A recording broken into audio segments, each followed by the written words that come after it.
What's up, old school homies? Today I want to show you guys my orchestral xylophone. This thing is over 100 years old and I've had it for a while. I just didn't really know much about it, so I did a bunch of research trying to figure out what model it was, and there are some hints on the xylophone itself talking about where the patents were established and what years they were done in. So I would say the last date on here says 19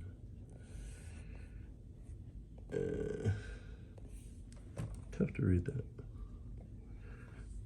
It says 1903 on the bar before the last bar, so I think what it dates to is around the 20s. There's actually some writing on the back. I have another video where I bought it and the guy was showing me the writing on the back.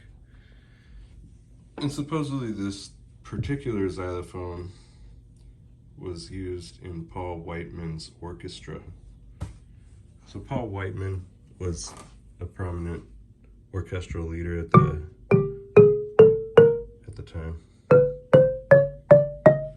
So I tried to find this xylophone in a video because, believe it or not, there were music videos in the 1930s.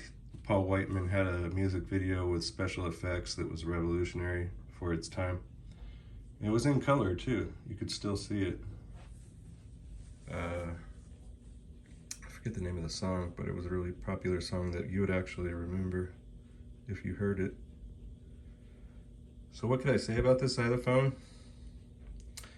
I didn't realize it was missing a bar. It goes G sharp to A sharp right here, and that's not good. It doesn't make a whole lot of sense to me. You know, I should have looked at that, but it still wouldn't have deterred me from buying it. Due to the low price that I got it at, the guy pretty much wanted somebody to have it. But I'm like, if there was another note, why wouldn't there be another peg right here and make it a little bit longer? Did they not want the A, or how did it just not show up there? Was it built like that? I don't know, man. Like, shit. It's set up chromatically, so to try to even play this compared to, say, like my other xylophone over there, that thing, you could tell where the sharps and flats are. This one, it's like, okay, you have a F sharp G, G sharp A sharp B, C sharp D, D sharp B, F. So there's another F, and this is actually another F. So there's three Fs. It's a 3F octave. What the fuck?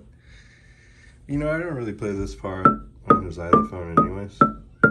I play over here anyways, so I would say, I don't know if I'm gonna get that A bar that's supposed to go right there, because there's not that many notes and they're pretty, you know, I'm trying to use this for like bass lines and shit.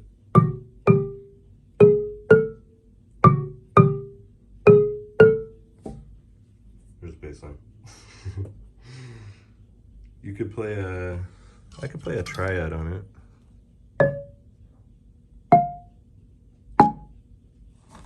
See, it has a bit of a learning curve on the whole thing being set up chromatically like that. And if you play with orchestral people like I have before, a lot of those horns and other instruments are kind of played chromatically, so it makes sense that this could have been used in Paul Whiteman's band. It's the type that was used in other videos. It's just the other videos had white part right here, and this one's black on that part. So Paul Whiteman actually directed quite a few bands, even at the same show. So this could have been one of Paul Whiteman's bands, you know what I mean? The wood it's made out of is rosewood, but it's a special type called Coco Bolo, rosewood. I tried to source videos, and seems like they were getting it from Nicaragua. And they had a trade name for the wood. They called it Clipoceras. But it's really a Cocobolo rosewood. You could tell by the streaking in the rosewood there. It's very durable. Can take some hard mallet beats. You could tell somebody beat a really hard beat into about every one of these. It didn't dent it. But man, did they just do that once on every fucking bar.